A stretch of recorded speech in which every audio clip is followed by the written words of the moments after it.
Alright, sorry about that. I'm not using a purchased version of Bandicam, so it's gonna cut me off every 10 minutes. So right here we have a hydroelectric dam. The hydroelectric dam provides power for both the town and the house if needed.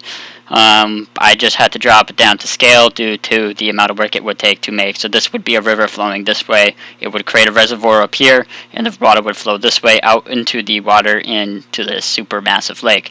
That sheep is ugly. Over here we have a water filtration system, which I will gladly explain in a couple of seconds. Over here, we're going to go back to the house. Right here we have a forest or tree section, or whatever you want to call it, just trees in general. So during the summer, when the sun is nice and hot and it's like beating down on the house from this direction, or wherever there's trees, the leaves of the trees provide shade. And this cools down the house. So that right there is energy efficient, so you really don't need like AC or anything. Since the house is wide and open in the inside, but yet still closed and tight, it can keep heat into rooms and keep the cold from coming in. Although that does not happen because cold does not exist. Over here we have, as you can see, less trees, but enough trees. Little cute trees.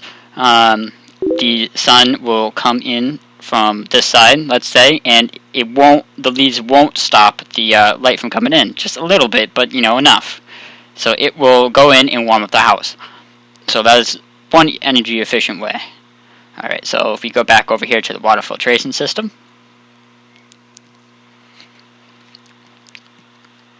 Alright, so I built it out of glass to show a visual representation of each thing. So water flow flows from here and goes up. It goes up into here and goes down into this first filtration system where it gathers all of the junk. Sorry about that, my friend won't leave me alone on Facebook.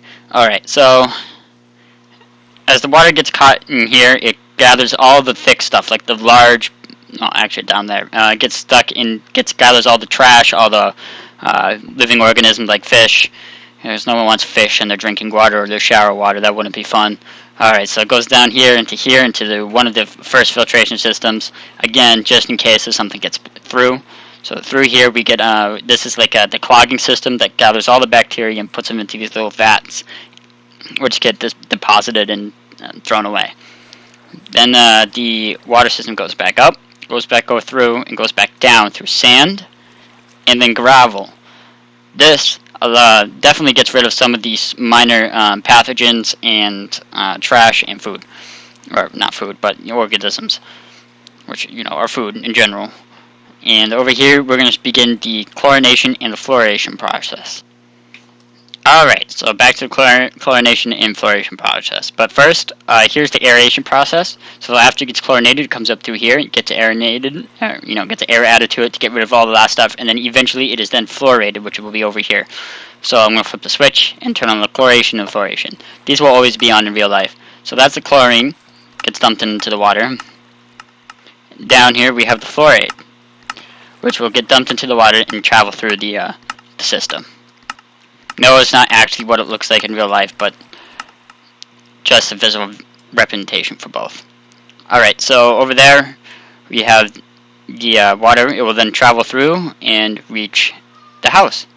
And the house will then go through, and it will, either you can have a water tank, you like your own personal water tank to do final filtration, or you can just have it flow in like here. I just have it flowing in like here to show. So this is what it would look like. It will then go through there and into the house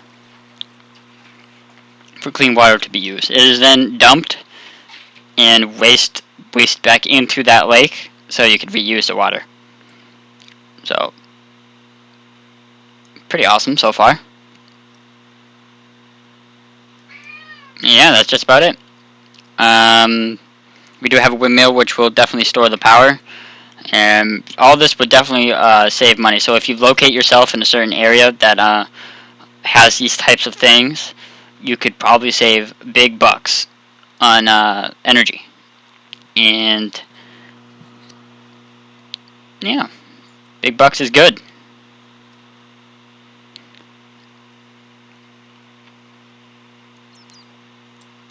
I can show you the downstairs room now of the electrical wiring.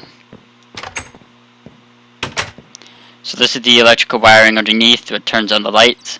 So just all this is glowing because it's just the wires that this game has. It is a game. Bear with me. I have a bat festation. A little dark, but can't do much about that. Alright, so that's what it looks like underground.